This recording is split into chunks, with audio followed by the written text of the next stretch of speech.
welcome to tonight's live lesson. It's going to be a free-for-all tonight, so hopefully we'll have a lot of participation. This is available to members every week.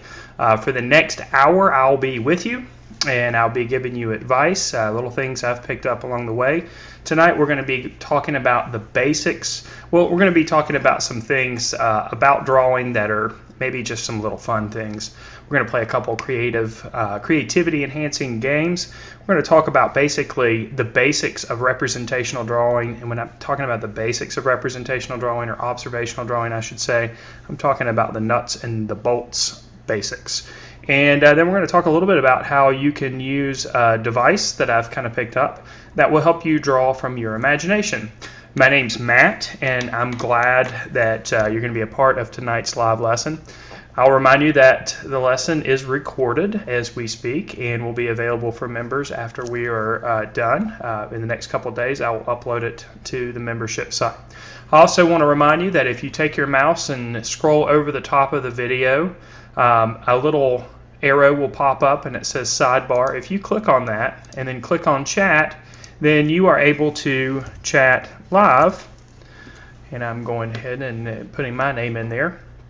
And you can shoot any questions that you might have to me, or say hello to other people who might be watching, or whatever you want to put in there as long as it's appropriate. That'll be great. So if any questions come up along the way, you're free to interact and ask those questions, and I will answer them. And let's go ahead and get started. And I'm going to start tonight off with a quote. And it's basically from an ancient, or I don't know if it's an ancient, but it's a Chinese proverb. And the way it is I hear and I forget, I see and I remember, and I do and I understand. So when we hear things, we tend to forget what we hear. When we see things, we tend to remember it. When we do things, we tend to understand it. So tonight is going to be about doing things, and therefore we can better understand it.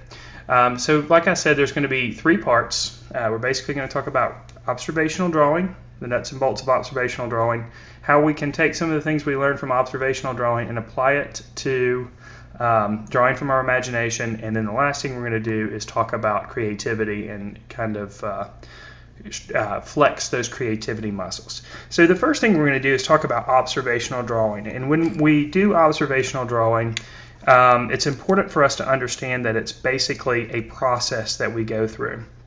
And basically the process is centered around what we see. So if we start with the eye, that information then goes to our brain. Then our brain takes that information to our hand, of course when we're drawing. And then our hand puts that information on the paper in our drawing, okay, or surface. And then this process is repeated. So we go back to the eye, brain, hand, paper, and surface. And this is basically the gist of drawing from observation. This is what should happen in our mind, or happen in the process. The problem is many of us throughout our life have been taught to draw certain things with a certain process, and that's not necessarily what drawing's all about. In fact, when you learn how to and when you learn the basics of drawing, you can draw anything that you want. So that's what we're going to start with. And what I would encourage you to do is find an object that might be sitting near you. It can be something that's complex, or it can be something that's simple. I have this pair of pliers here that I'm going to be using for this demonstration. And the first thing I want you to do is just set the object up where you can see it. You can I'm just going to put mine off screen here on a little book that's in front of me.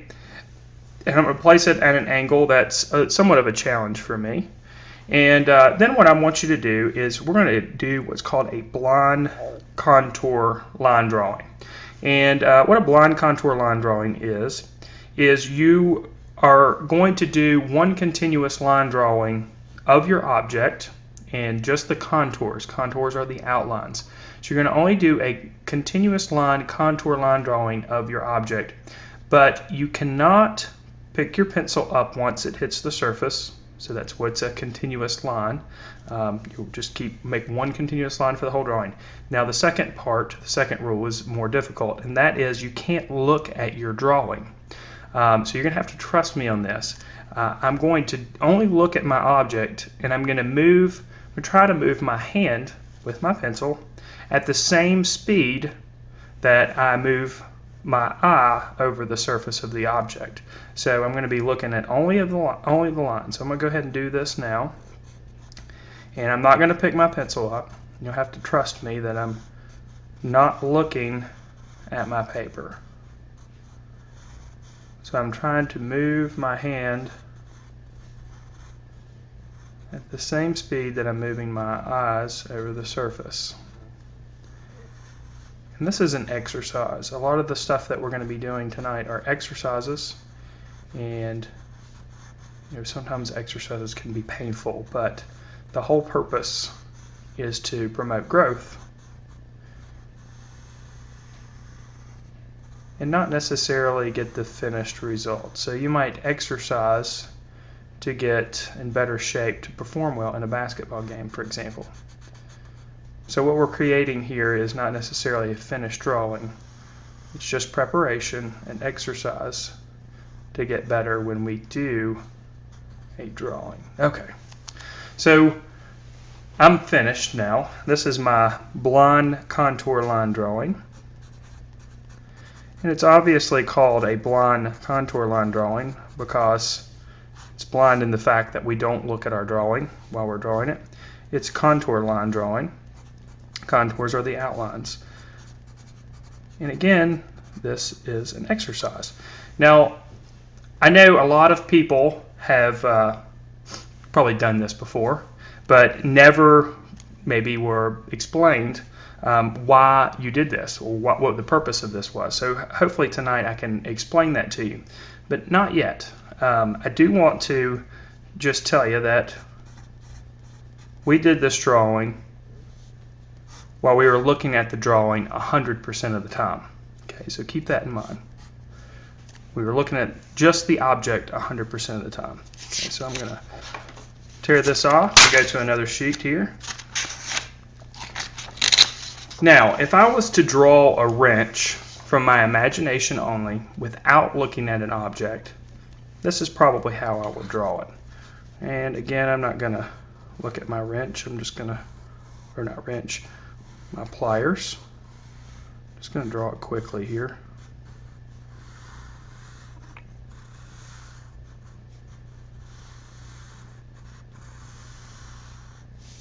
Maybe I'll draw it something like that, and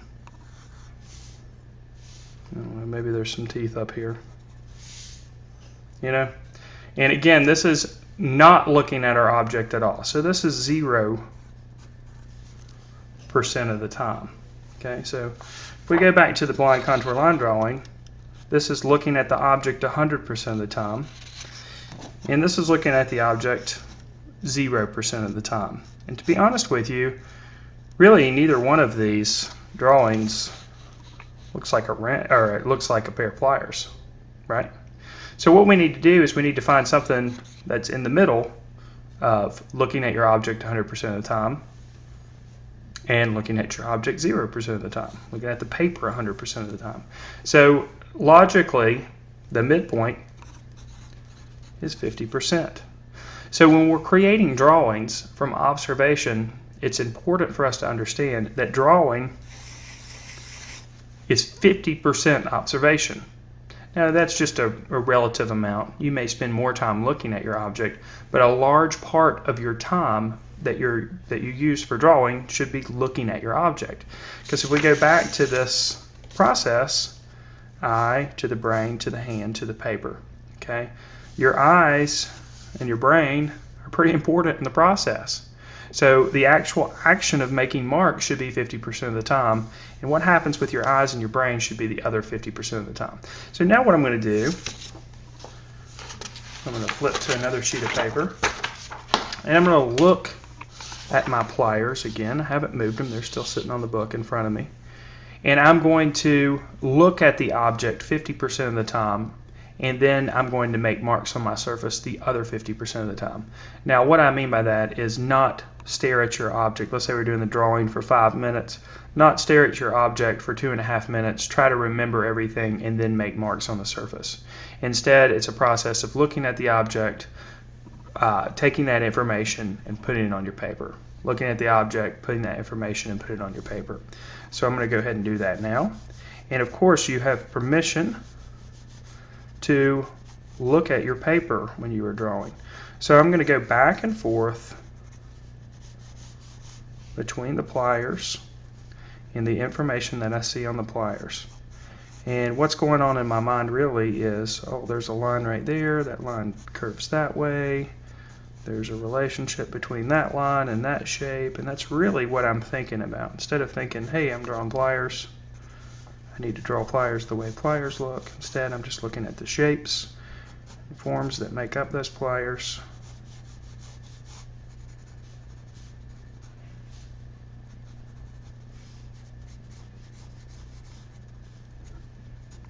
And this is really what observational drawing is all about. 50% observation. And once you know that, and once you apply it to drawing, you can draw anything. No limitations. It looks like here I started my pliers a little close to the center of the paper, so the handles might run off the side.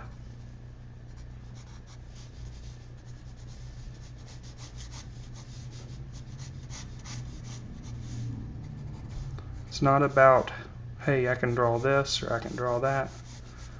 It's really, you can draw anything. It's about practicing observation.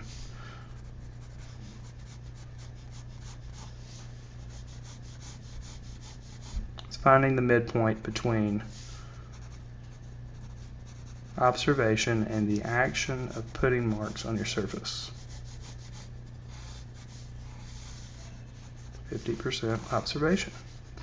Now we can go back and enhance our line quality if we want, once we've got the basic structure of things down here. And I'm trying to go quick because we have actually a lot to do.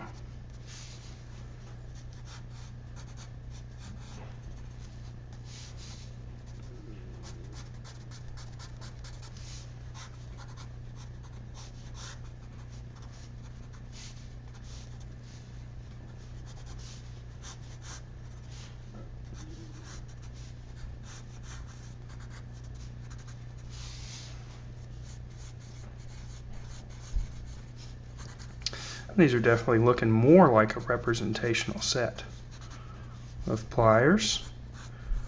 And if you're drawing along, I hope that your drawing is looking like the object that you're looking at, no matter how simple or complex it may be. And it's a good idea to every once in a while do a blind contour line drawing of an object, and then sit back and do one where you're concentrating on having 50% of that time spent really looking at the object. Again, it's back and forth. Finding information and putting that information on your paper. And I'm just going to quickly draw a little bit of an indication of shadow, some cast shadow.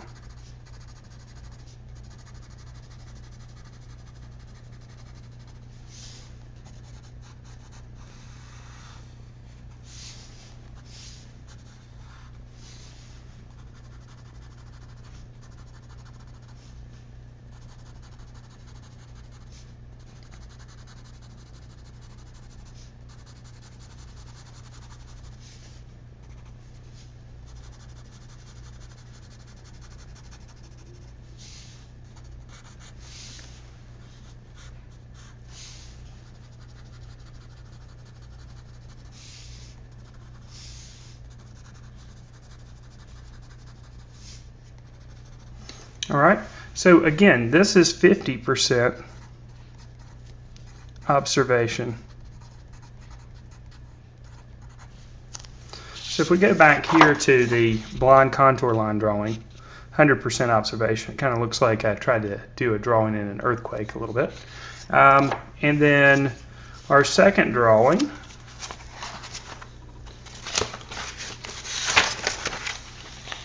where we didn't look at the object at all. And then our third drawing, of course, where we really got to the nuts and bolts of it, and we looked at our object 50% of the time. So drawing is 50% observation. So that was really the first part of what we wanted to cover tonight, is just talking about the basics, like I said, the nuts and bolts of understanding observational drawing. Drawing is all about observation, really, drawing representationally anyway. And when you understand that the process should be 50% about observation, then you can't really go wrong. If you're looking at what you're drawing and you're finding the information and putting it on your paper, you're good to go. Just remember, your eyes and your brains are 50% of the cycle for drawing. Okay, now let's talk a little bit about when you want to create objects that you don't necessarily have a reference for, and you're going to be drawing from imagination. So how can you take what you learn about observational drawing and apply it to drawing with your imagination? Well, the first thing is, a lot of people who are really good at drawing from their imagination have had a lot of practice drawing from observation, and because of that, because you practice something, you automatically kind of learn the process to go about drawing certain items. If I sat here and drew this set of pliers over and over again from observation, I would eventually get to the point where I could draw them pretty well from imagination without having to look at a pair of pliers. So there's a little skill, I guess, that I've picked up years ago, and instead of thinking outside of the box, instead we need to think about drawing within the box. And what I mean by that is, you can basically take any structure, any form, and enclose it within a box or a cubic type shape. And when you do that, it's almost like you carve the object out of that form. So let me show you what I mean. And I've got an arsenal of drawing tools over here. I've got my HB pencil, I've got a black ink pen, I've got my General's pencil, I've got my felt tip pen, which I'm going to use in just a moment. I also have an F pencil, a 6B pencil, and a 7H pencil. Definitely won't be using the 7H pencil. And I also have my graphite stick here. I don't know if I'm going to use all these or not, but they're laying around. So next I'm going to go to the felt tip marker. So again, we can encase things within a cube, and if we carve out the items that we're trying to draw from within that cube, it makes drawing items, especially when we're drawing them from our imagination, definitely a whole lot easier to manage. So I'm going to start off with something simple. Let's say that you wanted to draw a chair and you didn't have the chair laying around. I'm going to show you how easy it is to carve out a chair out of a cube shape. So I'm going to just very quickly draw a cube. Now you can put this cube into 1 or 2 point perspective if you want. I'm not going to crack out the ruler or anything for this. I'm just going to kind of lightly sketch it. So we have a cube here. Now let's just imagine the back of the chair extends up beyond the cube. So if we continue to extend this portion up, we have the back of the chair. You can already kind of see that shape coming out there, the shape of a chair. If we wanted to, we can cut off the top here and make it a little bit more three-dimensional.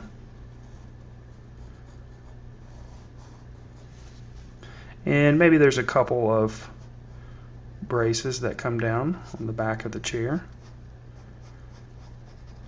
And this is the part where people sit down. We can make it a little thicker, and in fact we can kind of have a little bit of curve up here. And you can kind of see I'm kind of just carving this chair out of that cube shape. And maybe we'll have a couple of legs come down here. And instead of having them just sit flat on the floor, let's have them curve around, go all the way to the back, and then wrap around. Let's see how that works out. There we go. Let that wrap around, and we'll let this side come down too. So you can imagine if you were trying to design a chair, this would be definitely a great way to go. And we'll just add a little bit of shading to the side, so we give it a little bit of the illusion of form here.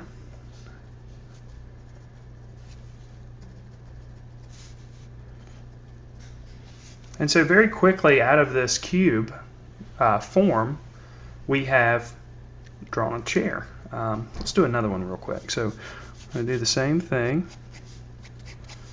Start with a cube.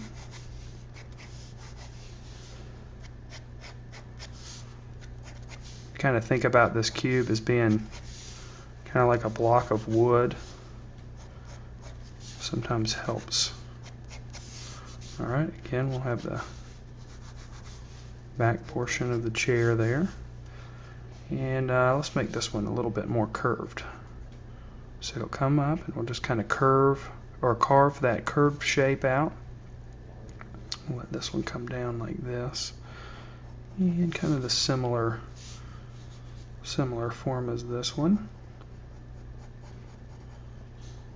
This one will be a decidedly plastic looking chair. You bring that leg up, and again I'm just kind of carving it out of the cube shape that I've got here as a structure.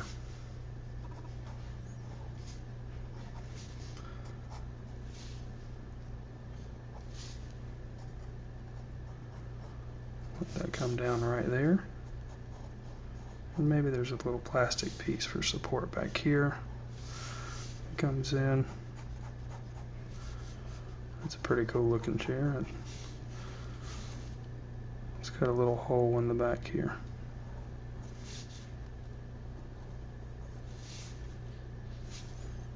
Maybe there's some cushion back here or something.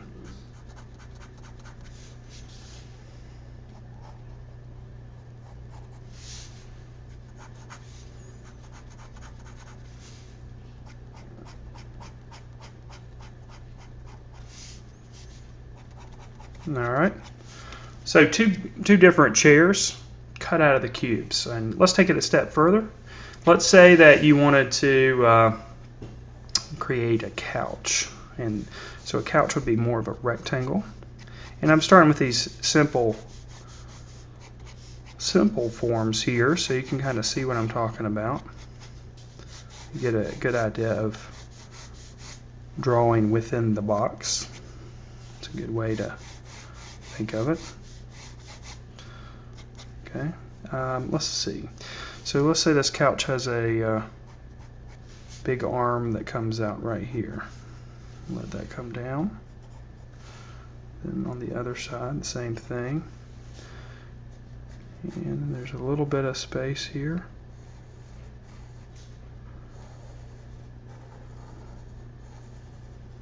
There we go. And let's say the mid part of the couch is right here, where the cushions kind of meet. And this will be the front edge of the couch.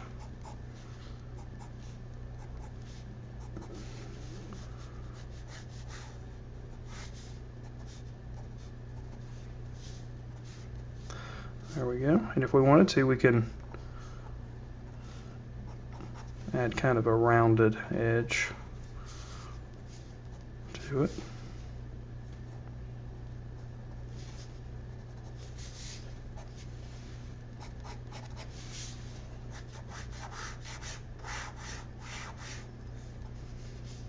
And we'll add just a little bit of value here so the form looks a little bit more believable.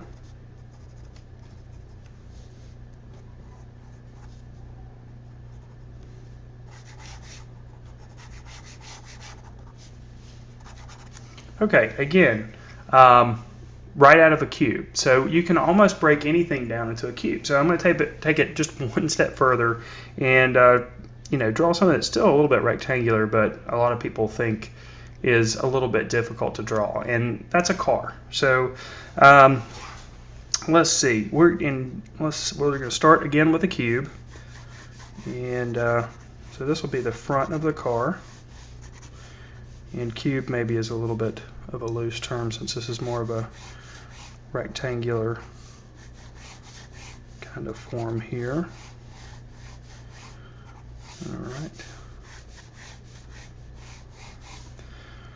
All right, so I'm envisioning this to be the front of the car, and this is where the wheel wells of the car will be, and maybe we'll make the cabin of the car. Let's see, where would be a good place to start it? We'll start it about right here, and again I'm just going to make another cube right on top of the one I've already drawn. So that'll be the cabin of my car, and I'm just going to bring maybe another geometric shape down here, just like that. Okay, now I can carve out the wheel wells. Hard to say wheel wells. And I'll just make them about right here, and we'll have another one right here, kind of going back. We'll come back and put the wheels in just a moment. And let's say this is the front of our car, so we're just going to kind of let it come down a little bit, and I'm just kind of making this up, so I'm not really sure what kind of car this would be. Since we're making it up, I guess it's whatever kind of car we want it to be. And I'll just let the windshield kind of come up from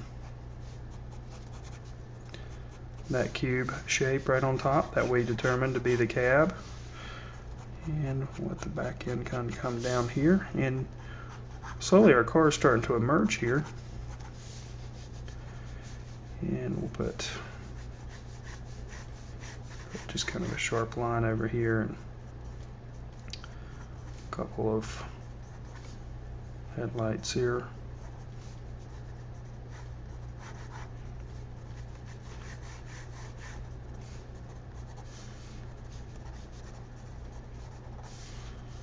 Little detail thing there. Maybe the mirror.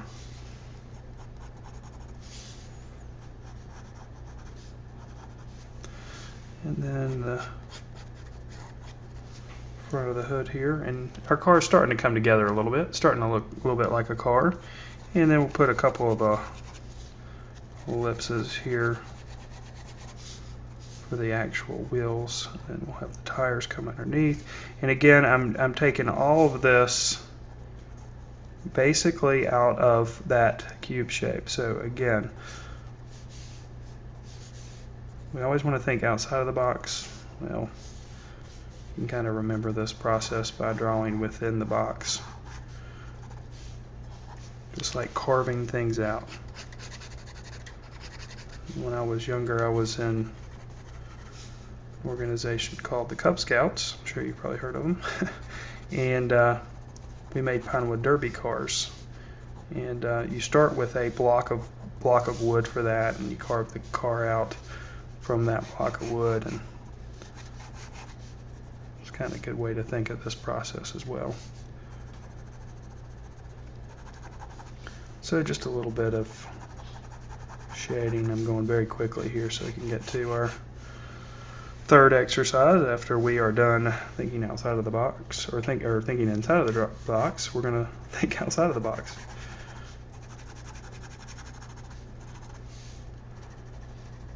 And if you've never drawn with a felt tip pen before, I'd highly recommend it.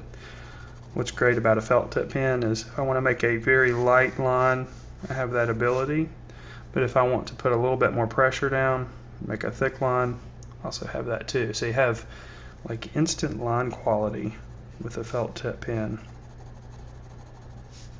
And it's not for everybody. It's also nice to draw with a pen sometimes because it helps you make your marks, helps you get a little bit more deliberate with your marks, which is good.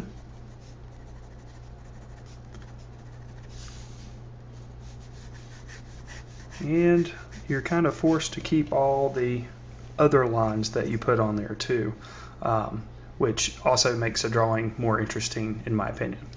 So again, here we're talking about drawing within the box. Okay, so whenever you have complex subjects that you want to draw from imagination, start with a box and start carving them out. So I see a question. You move your entire arm when you're drawing. I usually just move my wrist. Does it make a difference? Excellent question. Yes, I do try to draw with my shoulder, and the reason for that is you just have a little bit more flexibility with your shoulder than you do with your wrist.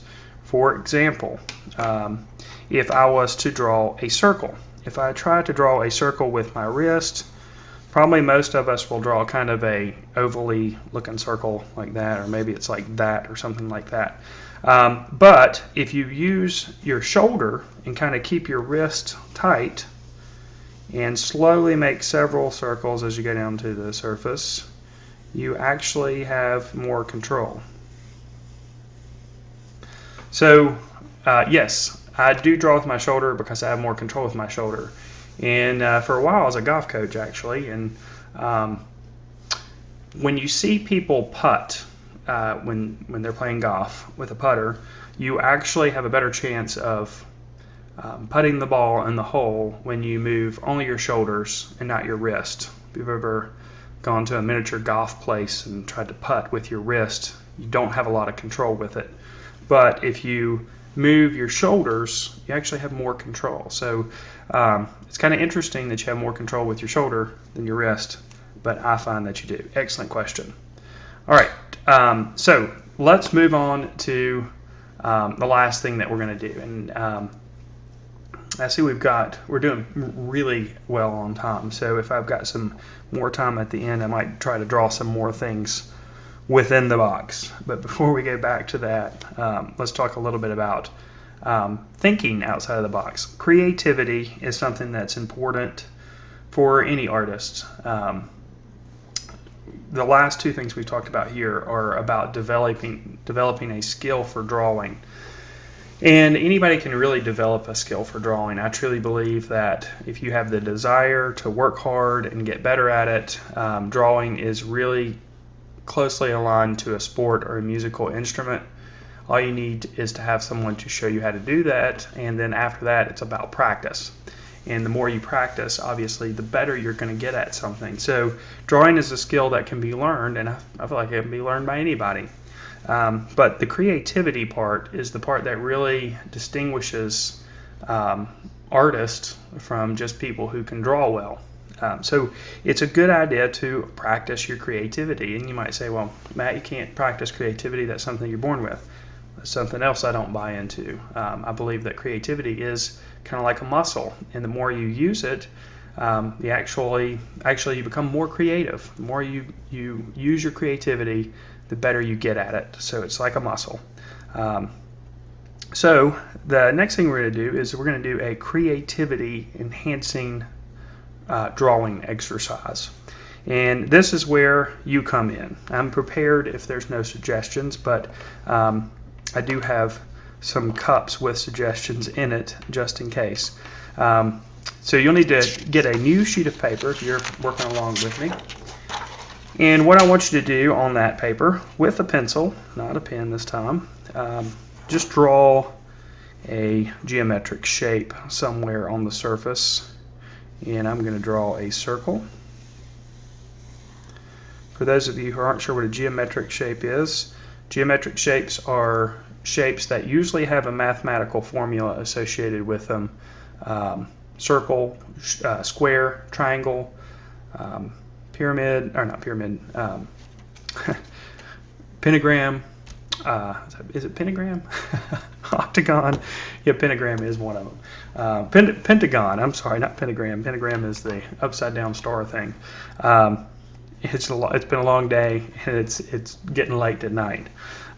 Anyway, a geometric shape generally has a name associated with it, and they're generally man-made, and usually there's a mathematical formula associated with it. An organic shape is one that doesn't really follow a rule like a circle. There's not really geometric formulas that exist for it. So I want you to draw one geometric shape and then one organic shape somewhere on your paper. And it doesn't need to look like mine. It can look completely different from mine. Just make sure those shapes are on there. And then one line. And that line can be really anything that you want. Then what you will do is we'll ask for some suggestions. So what I need now is for anybody to suggest an animal, a place, and an activity. So any animal, any place, or any activity. And what we're going to do is we're going to turn these shapes and this line into, okay, first location, mountains. So mountains is going to be one of our things that we are going to include in the drawing. So the location is in the mountains. So now I need to have an animal, a cougar, all right? So a cougar in the mountains. You guys are making this easy. And then an activity. If anybody wants to add an activity, they can. If I don't get one, okay, running. So we've got a cougar in the mountains running. That's too easy, guys. That seems pretty logical. Okay, so what I want you to do is I want you to take your shapes and your line, and I want you to turn it into a cougar running in the mountains. Now, okay, I like an elephant doing jumping jacks too, but right now let's go ahead and stick with a cougar running in the mountains. And so take your shapes and turn them into a cougar running in the mountains. And I'm going to sit here and I'm just going to look at it for a minute and try to figure out how I can turn this into a cougar running in the mountains. Okay, so I think I've got an idea. And really the goal here is not to erase anything, but to add to the drawing. So I'm kind of envisioning this as maybe this could be a road. And also our goal here is not to create a masterpiece work of art. Okay, so don't hold yourself to that level. And we've got some mountains off here in the distance.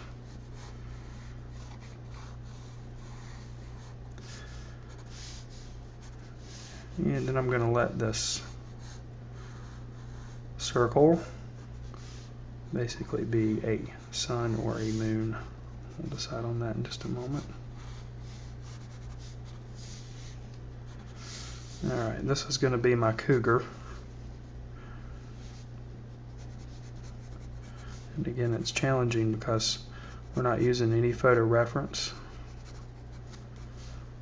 We have to kind of work from our imagination. And if it looks cartoony, that's okay too.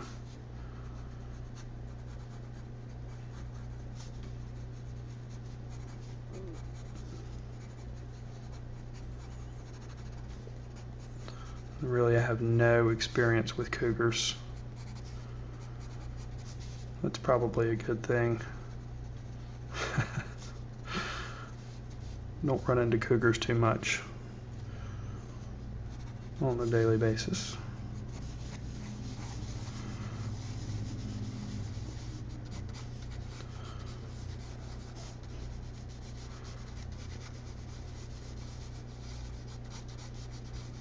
It does get fun though when you do some illogical things like elephants doing jumping jacks. It's also pretty fun.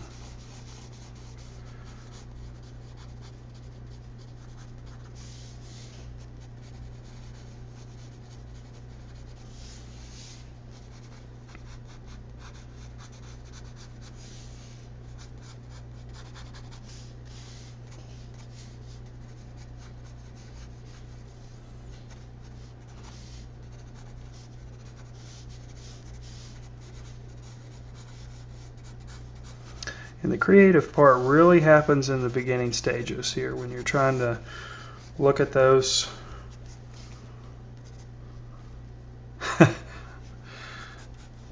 It's too late for that now. The cougar is not jumping over the sun.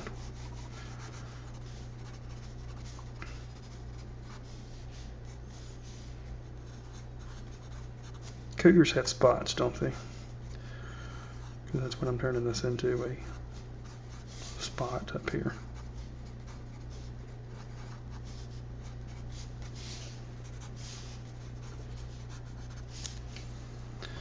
You can erase marks that you made yourself.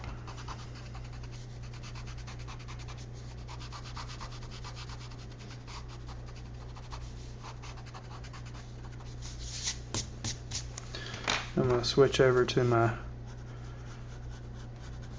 graphite stick here so the lines are just a little bit bolder.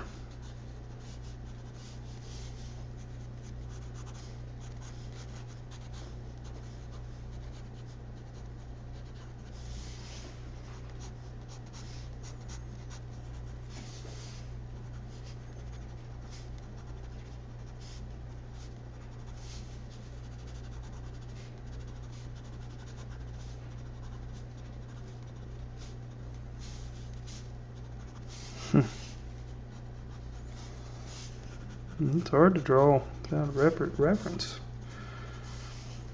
especially something you're unfamiliar with, like cougars.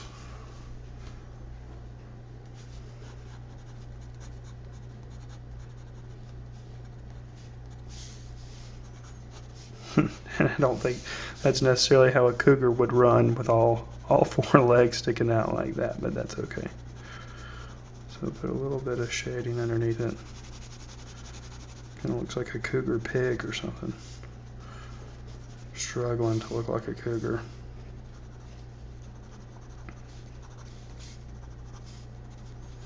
Definitely looks like some type of animal though. Alright, we'll put it on a row here.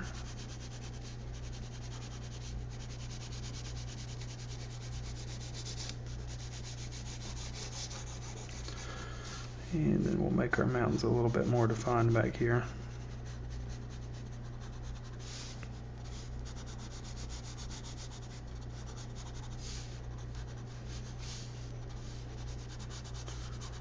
Maybe a little bit of shadow under our cougar pig looking beast.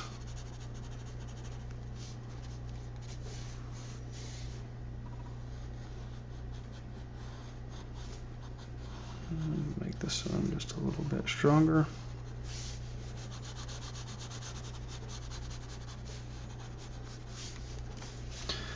Add some grass blades up here.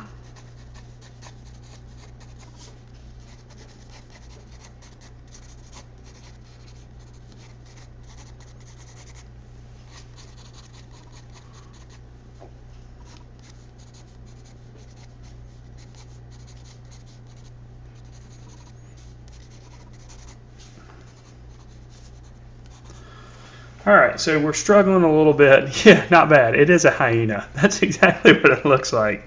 It definitely doesn't look like a cougar, but at least that was a good starting point. Maybe going back to what I said earlier about getting some practice drawing things and then being able to draw them from imagination. Maybe I need to practice drawing cougars more. But anyway, the whole point here is to flex your creativity a little bit. So during the process, I was able to kind of visualize a scene that didn't exist and put it on my paper using the organic and geometric shape and the line. So I'm going to do another one. And we can do something a little bit more crazy this time. Oh yeah, cougars probably do need a tail. I might revisit. Maybe the tail's hidden behind there. All right, so again, let's do this again now that you kind of get an idea of the process. But this time, I'm going to pull stuff out of my containers. So again, we're going to start with a geometric shape, and this time I'll do a triangle. And I hope that you are doing this as well, because it's not as fun if you're not doing it. And we'll do a organic shape here, and just organic shape there, and then a line. So let's make this line kind of come down like that. All right. So I've got 3 containers here, and mine are crazy. Mine aren't like a cougar running over the mountains. Mine are more like elephants doing jumping jacks. So I'll pull one out here. We got an ostrich. Okay, so we're gonna, first thing is an ostrich. Hope I spelled that right. I am not a very good speller. All right, the next container here, driving a car. Okay, so we've got an ostrich driving a car.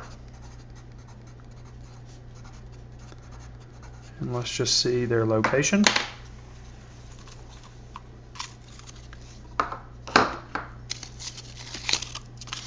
Awesome. An ostrich driving a car in New York City. And as you know, New York City is a pretty detailed place. So we'll see. Oh, I like this. I just scrolled down. A smart car. Let's see here. A smart car with his head sticking out of the top. All right. All right. So let's turn our drawing into an ostrich driving a car in New York City.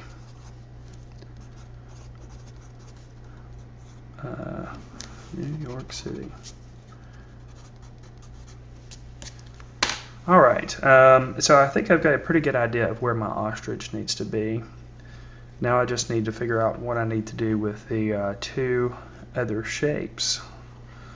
All right. Driving a car in New York City. All right. So I'll start with a car right here. And I'm going to make it a convertible. And I am going to have to make this one a little bit cartoony just so it will fit in there.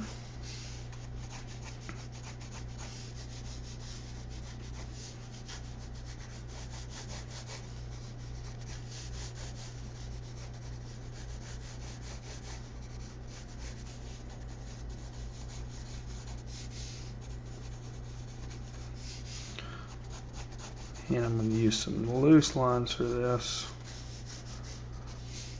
Right now, this is going to be my ostrich. Ostriches are probably a little bit, I don't want to speak too soon. I was going to say they're probably a little easier than a cougar. But I also don't have any experience with ostriches. In fact, I'm not really sure.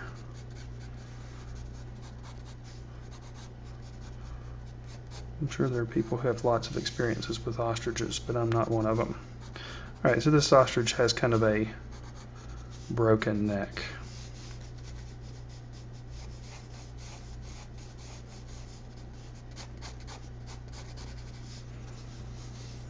And you know what? Ostriches don't have hands either. So they're going to be, this is a HB pencil. Notice this was picked out a number 2 pencil, regular old number 2 pencil. But I will revisit it in just a moment with my graphite stick, which is about equivalent to really about 6B. So what would an ostrich drive with? Well, you know what? We can give ostriches hands. There's no rules about that. Would it still be an ostrich if it has hands? Maybe it's driving with its little bird feet.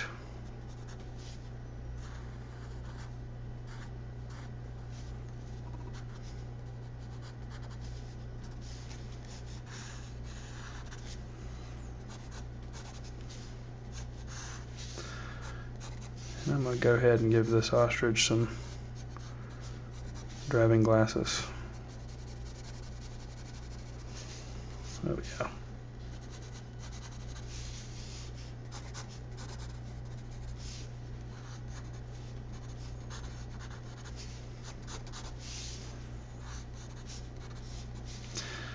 And if he's a good ostrich, he should be wearing a seatbelt.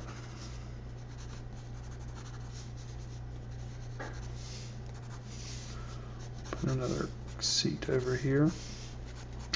And again, I'll just remind you, I know you probably have already figured this out or remember us saying this. This is not about making a masterpiece at all. This is not about creating a drawing that you're going to hang on the wall or probably even show to anyone. It is about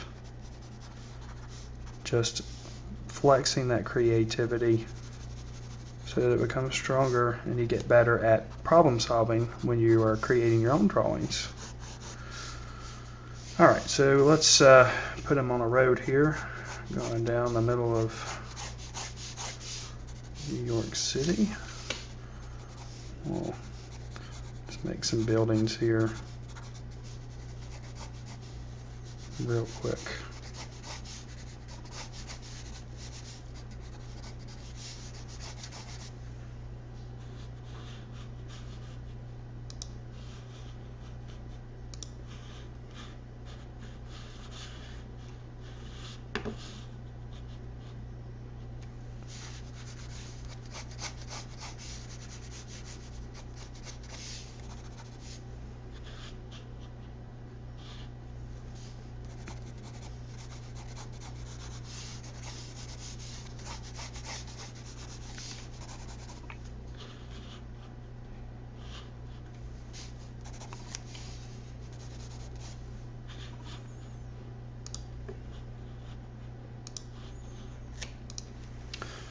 And I just lost my chat box, so I'll just bring it up.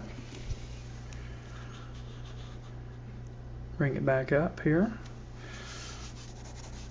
Alright, I'm not really sure what to do with this thing right here, or really this thing. Still haven't figured that out. Let's see, let's make this to a sign that comes off of a store over here.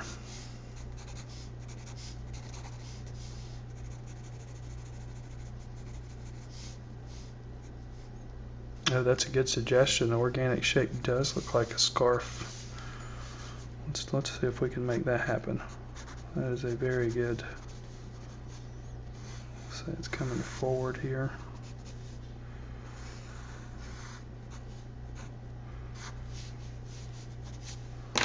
Alright, we'll switch over. Let's make it a dark scarf here.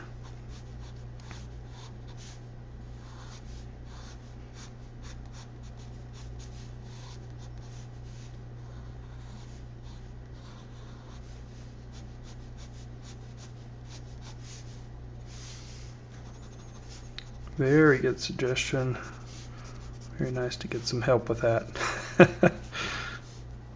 Alright, so I just switched over to my 6B here. We're about equivalent to a 6B, just so you can see things a little clearer. And let's just, this is the cafe here.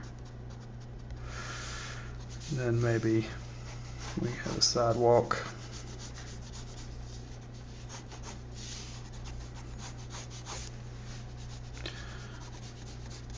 Right here, and then off in the distance to make sure we know it's New York City. Statue of Liberty is way off in the distance. I don't know if you'd be able to see it down a city street. I doubt you would be. Put the Empire State Building back here.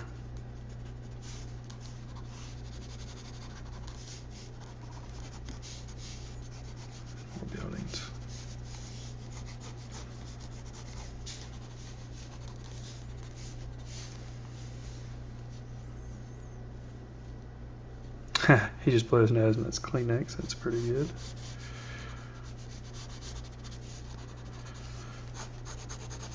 Alright, a little bit of shadow underneath there. Alright, I think that's a good enough deal here. So anyway, a major deviation from what we usually do on the live lessons here at thevirtualinstructor.com. But I hope you enjoyed the deviation. I hope it was a little bit fun to make crazy drawings of ostriches in a car driving down New York City is always fun. But Also, the point of doing this is to enhance your creativity. So hopefully you'll put this into practice and flex that creativity muscle. Also, just to kind of recap what we talked about in the beginning, completely different. Drawing from observation is a process, your eye to your brain to your hand to the surface of your paper, and that process should be an ongoing thing that happens all during the process of drawing. Just remember that 50% of drawing is observation. So I hope you'll do some blind contour line drawings to kind of beef up your hand-eye coordination, but always keep in mind that